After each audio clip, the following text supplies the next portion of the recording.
early 2018, Alex downloaded Tinder for the first time in his life. Because he'd never had much success with women, and he didn't consider himself too attractive, he figured he might as well try his luck with dating apps. As is often the case for average-looking guys in online dating, Alex initially didn't get a lot of attention from the kind of girls he wanted to meet up with. He was frustrated. It seems people assume that you have to be the best look, the best dressed, the most beautiful-looking ladies. He thought this was odd, but things took a turn when pretty soon he got a message from a pretty blonde girl named Katie. At first, Alex assumed she was either a bot or a catfisher, as she was by far the most attractive girl who had ever paid him any real attention on the app. Being that it was his first time on the app, he didn't know entirely how to act. On the one hand, if Katie was a real girl, he didn't want to screw things up with her by ghosting her, but on the other hand, he didn't want to entertain any bot or walk into any obvious trouble. After overthinking for several hours, Alex finally decided to just ignore the text, frustrated by his unexciting introduction to online dating. But unlike most bots who usually don't message people more than once after being ignored, Katie reached out to him once again just 3 days later. In the back of his mind, he was still a little bit suspicious, but he was strongly considering the possibility that Katie was a real person. And after taking a more in-depth look at her profile, he decided to give her a chance and texted her back, thinking, what's the worst that could happen? Against all expectations, Alex and Katie hit it off immediately, like to the point where they were messaging each other pretty much every day. Having that nagging feeling in the back of his mind that she actually wasn't real the entire time, he finally asked her to prove she was real by having a video call. And she had no problem doing that. It took a while. Fast forward a couple of weeks, and they were having phone conversations and video calls all the time. It was pretty much clear that Katie was a real person. After talking with Alex on Tinder for about a month, Katie suggested that Alex should go and visit her. Even though he trusted her by this point, he was still hesitant to meet up with a girl he met up online, especially considering the fact that they were 8 hours apart. He said, but Katie continued to insist, and after weighing all his options, Alex finally accepted, figuring he could take off a day or two to go see if they actually had any in-person chemistry.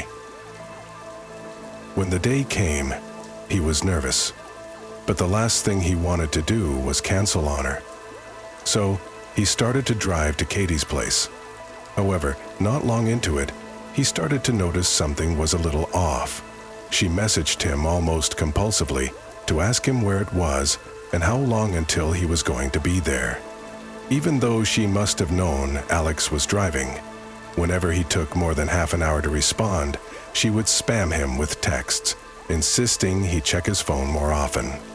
It threw him off a bit, of course, but Alex was nervous, and so he chalked it up to her being nervous as well. He kept driving, and as he got closer to the location Katie had given him, he realized it was going to be harder than he thought to find the house. The directions were pretty confusing, and he had to drive through a series of gravel roads, surrounded by thick trees, to get to the location. Every road kind of just looked the same. After driving around in probably multiple circles for what felt like hours, he finally made it to Tupum. He was immediately surprised by how old the house looked. There was a boarded-up window on the second floor, and the building looked like it had seen better days for sure. Still, he caught a glimpse of the red buggy that Katie loved to talk about over text, and feeling slightly comforted, he parked right in front of the garage. He texted her that he was there, and Katie replied with a single smiley face. It was a bit weird, but he figured that was the go-ahead to get out of the car and finally knock on the door. So he did so. And that's when he noticed an older guy staring down at him from one of the second-floor windows. The drive there had already been pretty strange, but this was by far the creepiest thing that had happened to him ever. Since he once told a story, after all, about how he creeped at night under his window and watched the kids play. Still, he did remember one time over the phone how Katie had talked about her dad and how he would sometimes visit her, and he assumed the man on the second floor must have been him. Again, going back to feeling nervous, he finally knocked on the front door, where Katie appeared a few seconds later, inviting him in with a warm smile. Even though he FaceTimed her multiple times, so he pretty much already knew she was real, after all the things that had happened, he was pretty relieved to actually see her in person. Better. She gave him a hug, and he breathed a bit of a sigh of relief. They talked for a little while, and that's when Alex asked her why she hadn't told him about her dad being there that day. Katie's face instantly showed confusion, and she responded that her dad was halfway across the country and wasn't planning on visiting for at least a few weeks. As far as she knew, she was home alone. Thinking she was obviously just trying to scare him now, Alex kind of rolled his eyes and explained how he had seen her dad looking at him through the second floor window when he got out of his car. That's when Katie's face turned an obvious pale color, and she whispered to Alex that they had to leave the house immediately. Surprised by the seriousness of her reaction, his heart kind of fell to the bottom of his chest, realizing they might be in serious danger. They went out the front door and got a good view of the house a good distance away. And that's when Alex begged for an explanation. According to Katie, she wasn't expecting any other visitors, and she didn't know who the old man was or how he had even gotten in. Alex called the police as Katie was sort of standing behind him, and that's when he heard her kind of gasp and point up at the second floor window. There again was the old man looking down at them. He looked sort of old and frail, as if he hadn't eaten in several days. The first of these three beings, Alex said, "Turn round and hop into that car." As soon as he noticed that he had been noticed, he sort of backed away, slowly disappearing into the darkness of the rest of the house and out of view from Katie and Alex. Pretty terrified from the sight, the two of them got into Alex's car, where they locked the doors and waited for police to arrive. They didn't want to fully leave the premises because they wanted to be there when the police arrived, but they also wanted some sort of safety to protect them if any sort of danger came their way from this man. Two police officers arrived about 30 minutes later. They happily searched the entire house from top to bottom. However, they didn't find anything except the back door hanging wide open, but the man himself was nowhere to be seen inside the house. The cops couldn't really do anything at that point, so they kind of just told the two to go back inside and make sure all the doors and windows are locked and to call them back if anything else happened. They left, and Katie, pretty understandably, was too scared to spend the night alone. And so, Alex agreed to stay with her downstairs on the couch to avoid going to the second floor. Katie explained how her dad owned a shotgun, and so the two of them grabbed it and put it by their side as they sat there. They sort of tried to fall asleep, and a couple hours later, Katie actually managed to do so. But Alex sort of felt an obligation to protect her, and so he remained awake, watching TV, with the shotgun now on his lap. Ever since the cops had left, the night was going pretty peacefully, and Alex, kinda forgetting about what had happened, even thought he might still have a chance with Katie the next day. But at around 2 a.m., Alex started to hear the sound of a doorknob being turned in the upstairs kitchen. Horrified, he tightened his grip on the shotgun, determined to scare away whoever was trying to get into the house. He slowly walked up the stairs to the kitchen where he turned on a light so his presence would be known. He pointed the shotgun at the door that was making the noise, and to his horror, on the other side of the glass door, he saw the same frail-looking old man from earlier that afternoon. For a guy who was blatantly breaking and entering, the man looked shocked to see Alex, but after a couple of seconds, he turned around and ran off into the woods once again. He immediately went downstairs to wake up Katie and told her what had happened, and called the cops for the second time that day. Again, they took about 30 minutes to arrive, and this time, instead of searching just the house, they also searched the surrounding woods. However, the old man again was nowhere to be found. All they could do this time was suggest to Katie and Alex to go sleep somewhere else for the night, as obviously this house was not safe. Realistically, Alex realized that they probably should have done this after the first time of seeing him, but he was kinda just going along with Katie.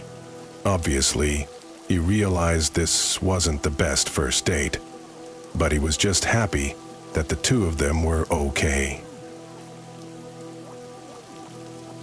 A few minutes later, sitting in his car on the phone with his brother and about to pull away, he saw someone move out of the corner of his eye. He noticed it was the same old man standing in front of the house, watching him. He put the pedal to the floor and told his brother what was happening, sort of as it was happening. End of poem. After he got off the phone with his brother, he debated calling Katie and telling her what had happened. He didn't really want to, knowing that it might scare her, but ultimately he decided he probably should. Although he did end up going on a couple of dates with Katie after that, he said he never fully got over the incident, and they eventually broke things off. According to Alex, Katie never went back to that house alone. In 2015, Ryan Nolan was 20 years old and was enjoying all that Tinder had to offer. Aside from the occasional bad date where he got stood up or just didn't connect with the girl he met up with, he was pretty happy with the way things were going for him on the app overall. With a handful of proposals. 8, 9, 11. One weekend in the winter, he made plans to visit some friends at Indiana University in Bloomington, just to hang out, go out, and have fun. The first night he was there, everything went according to plan, and Ryan had a blast partying with his bunnies. At some point during the weekend, he figured he might as well get on Tinder to try and meet up with a cute girl in Bloomington and see where things went. Like usual for Ryan, it didn't take long for him to get a match, and after talking to this girl named Jane for a little less than a day, they started making plans to meet up that same evening. Jane was pretty attractive and fun to talk to, so he thought, why not? After letting his friends know he was going to meet up with his Tinder date, he left the apartment and made the 5-minute drive to her place. Her body smooth and warm. As soon as he got to the building, he texted Jane in the app and asked her which door he was supposed to go in. He waited for her to respond as he sat in his car, but soon realized that was kinda stupid, and so he got out of his car and started walking around the complex to hopefully give her an idea of where he was, and maybe he'd see her outside her door. After a while, as he was walking, Jane finally responded, and Ryan finally could walk to the right door. He stepped in front of it and texted her back to meet him at the door and let him in, assuming the door would be locked. Keep in mind, it was about 10 p.m. in the dead of winter. He took a better look and saw what looked like 4 different people looking at him through the blinds. He thought it was pretty creepy, but he also didn't know that window was to Jane's specific apartment. It could have been one of her neighbors or something. And he also wasn't in the best part of town, so he kinda just brushed it off. He again texted Jane to ask her where she was. Less than a minute later, his phone dinged, and it was her replying that the front door to the complex was already open. He was kind of surprised that she would leave the door unlocked so late at night, especially in this part of town. He walked in and shut the door behind him. There was only one dim light, so he couldn't really see anything, and was fidgeting around the wall, looking for a light switch. Almost immediately, he heard a voice behind an apartment door whisper, "He's right outside the door." That's when he realized the window he saw outside was to Jane's apartment. It was just to a different room. He got a strong gut reaction telling him he was in danger, and he quickly sprinted out of the complex. Now running, he went to his car and hightailed it out of there as fast as he could. The whole way back, he couldn't stop thinking about what would have happened to him had he continued further, thinking some sort of Jane was actually in there. He was starting to realize that Jane probably didn't exist at all, and that thought alone sent shivers down his spine. When he got back to his friend's place, he explained everything to them about what had happened, but they ultimately didn't really take him that seriously and kind of assumed he was just overreacting about the whole thing. A little later that evening, they went and got a few beers, and right before he went to bed, he got an ominous text from Jane saying, "Where did you go? I've been waiting for you all night."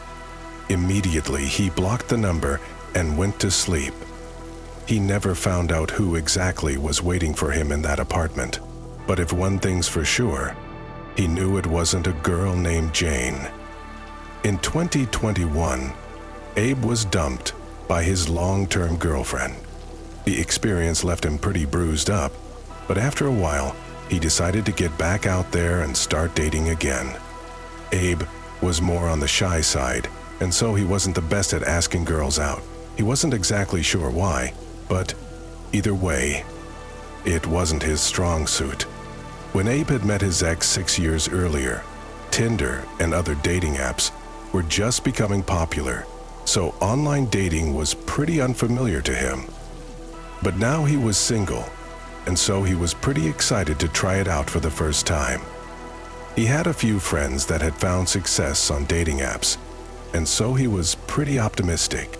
But after a few months of using Tinder, he realized online dating wasn't at all what he thought it would be.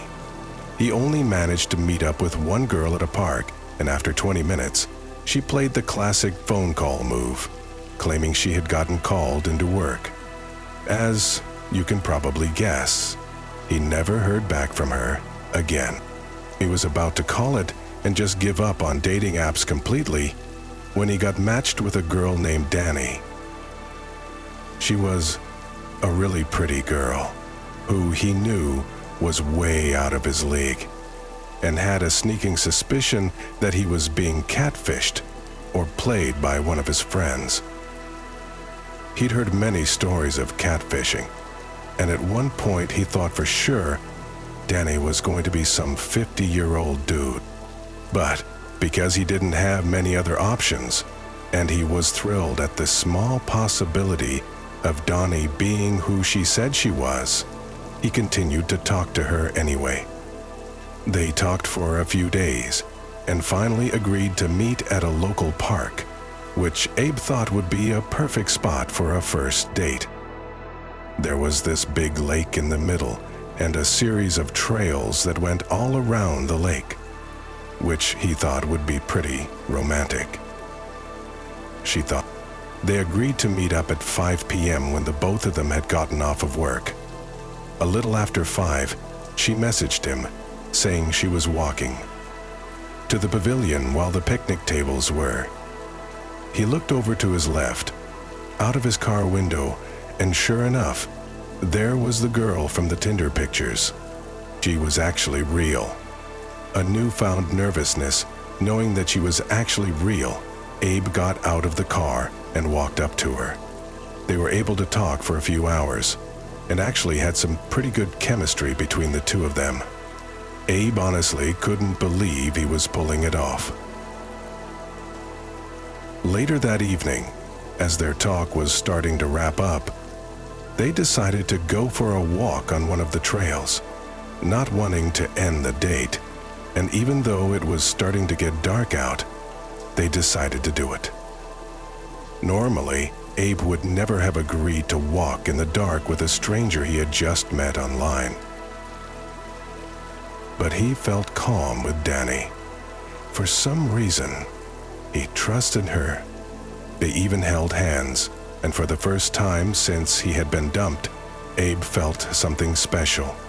They walked for a long time along the lake, until it was pretty completely dark, at which point Danny suggested that they turn around and start making their way back to the parking lot. For the first few minutes, the walk back was perfect. They had a few more good conversations, and it felt like the chemistry was continuing to grow. However, that's when things took a turn for the worse. They weren't far from the parking lot when Abe noticed what looked like a man standing in the walkway, just watching them from a distance. The guy was just standing there, which obviously wasn't normal, and he could barely see him from the distance, so he started to wonder if it was just his imagination. He didn't say anything to Danny at first, but as they got closer, with the help of the faint light of the moon shining through the trees, he realized it was a person. Danny froze before Abe could say anything, and that's when he asked her if she could see the man, and she said that she could. That's when Danny shouted at the man and asked him if he needed anything, but the man just continued to stand there, staring at them.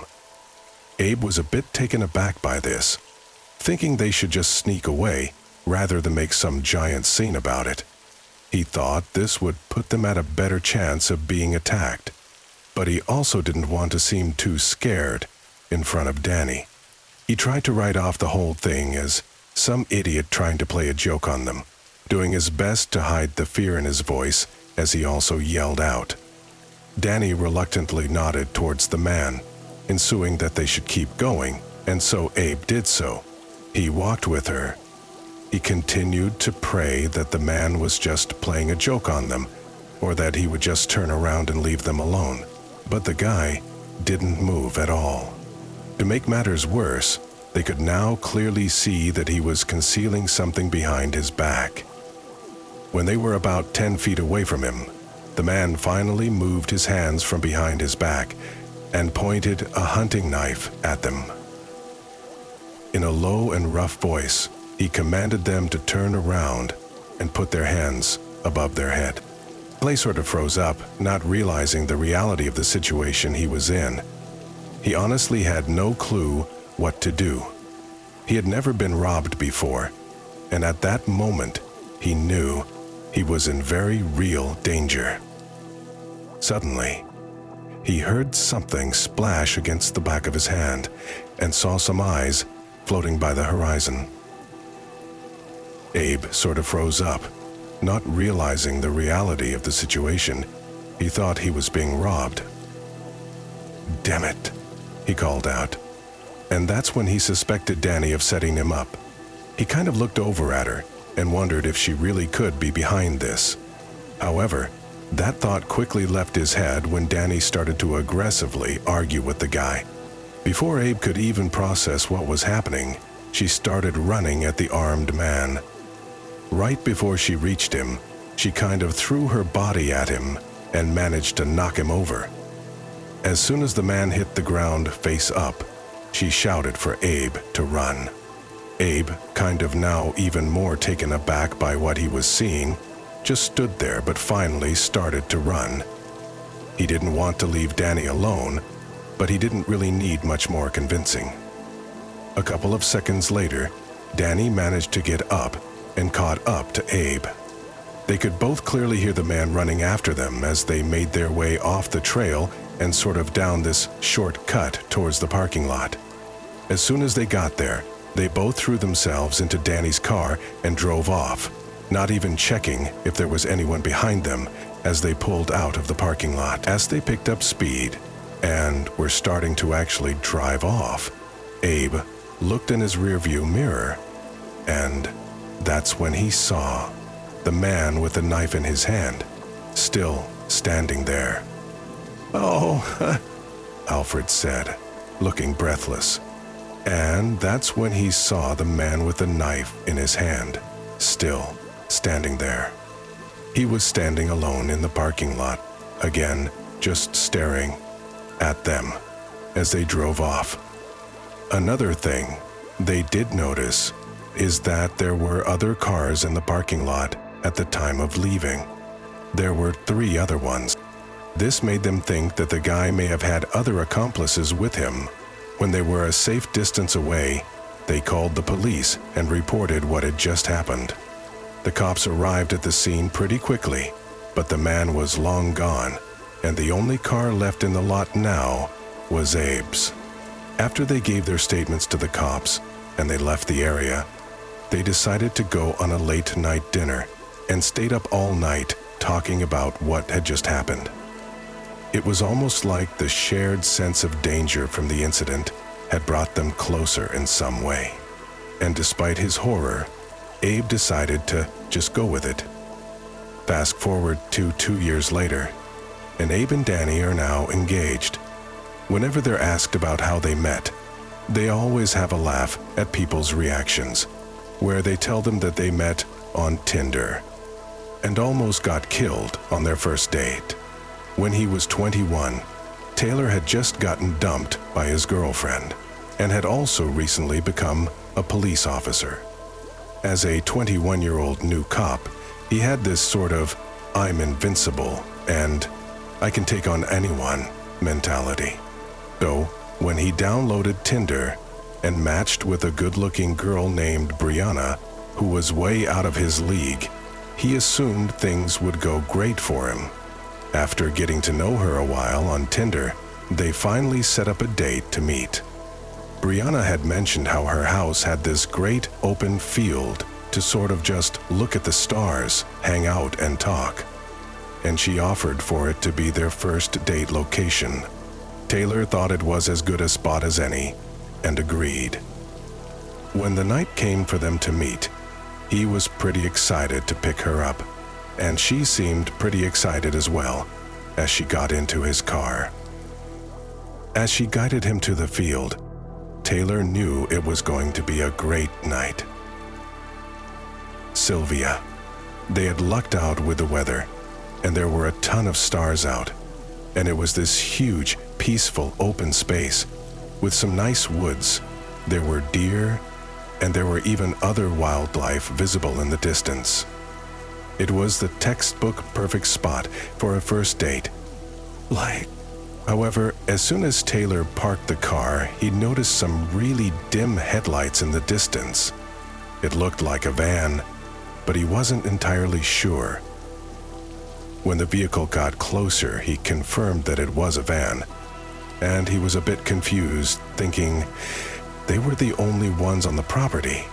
As the van got closer, it didn't look like it was stopping, and it was in perfect head-on collision line with the parked car they were in. But as it got closer, it finally hit the brakes and stopped, almost headlight to headlight with their parked car. It pretty much blocked Taylor's car from moving forward at all. Brianna seemed to have a confused look on her face, and so assuming she didn't know who it was, he kind of prepared for the worst and told her to stay in the car while he went to see what was going on.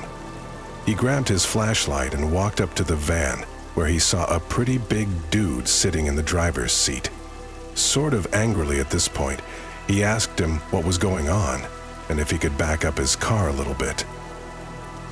Surprisingly, the man was actually really polite, and in a low, kind voice, he said he was the owner of the property and didn't mean to scare them at all.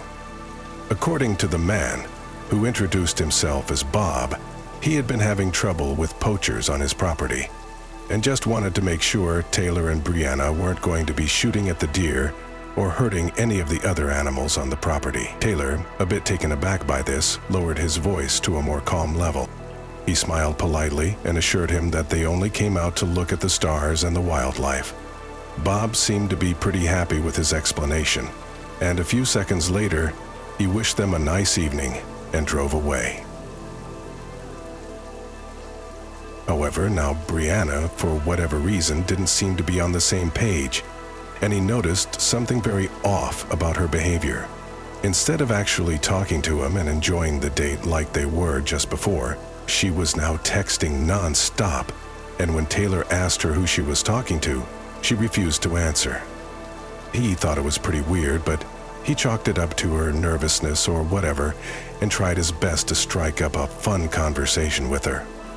About an hour later, he saw the same headlights coming towards them again, this time at a much faster pace than before.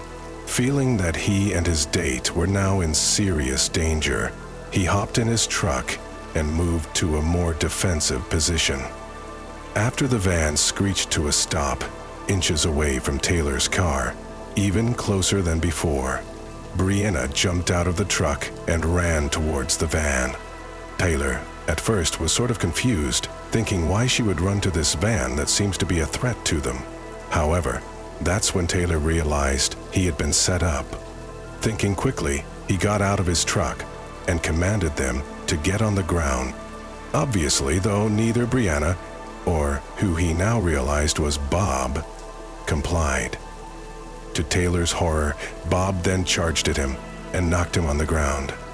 Using all of his strength, Taylor managed to get up on his back and get up before Bob could grab him again.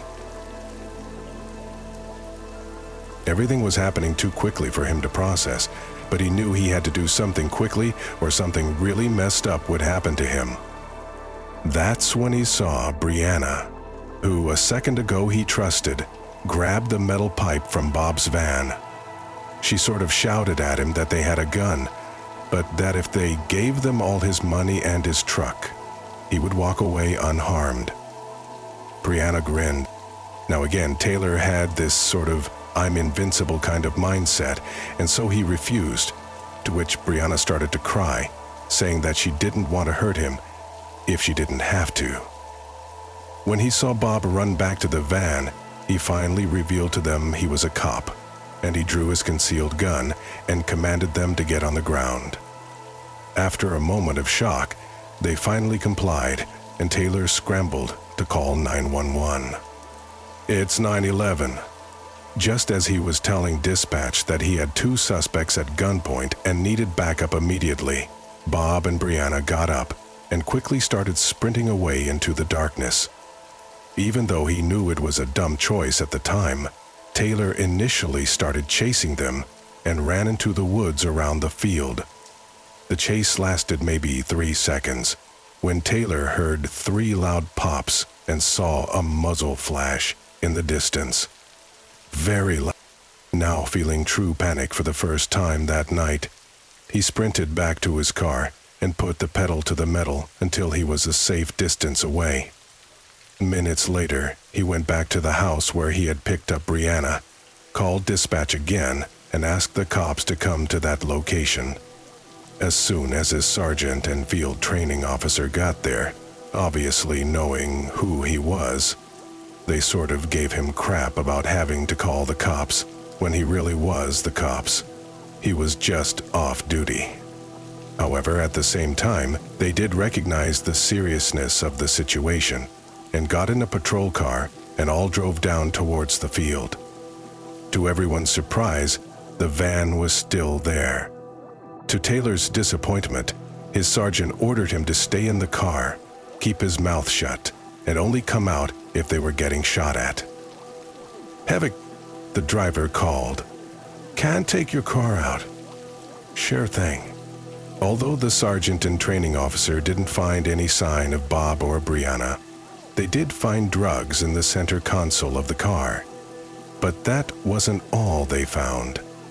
When they came back to the patrol car, they weren't doing any more joking around, and the both of them looked pale and horrified at what they had just seen. They told Taylor to follow them back to the van, and after peering inside, he saw several knives, duct tape, lighter fluid, a decent amount of rifle ammo, handcuffs, and what looked to be dried blood.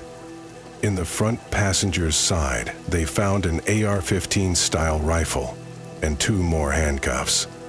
The atmosphere obviously immediately changed as the 3 of them looked at each other wide-eyed. And the team called for backup, and a few minutes later detectives arrived at the scene, which is where it was revealed that the plates were stolen and that the van had been reported stolen a few weeks prior to the incident. Taylor does still get picked on by his supervising officers about the incident to this day, but he's just happy no one got hurt. Since that night, he never went back to online dating again.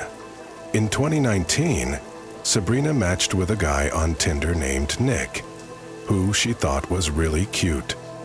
Because she'd had plenty of good experiences using dating apps in the past, her guard was up. She rarely let her friends know what she was doing, who she was with, or where she was.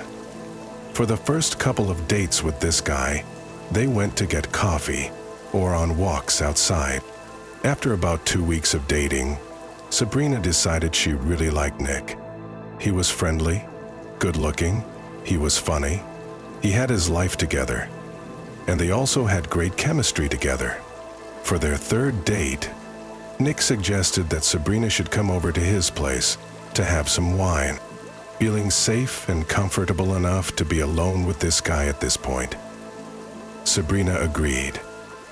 When the night of their date finally came, she went over to Nick's house, excited to get to know him even better.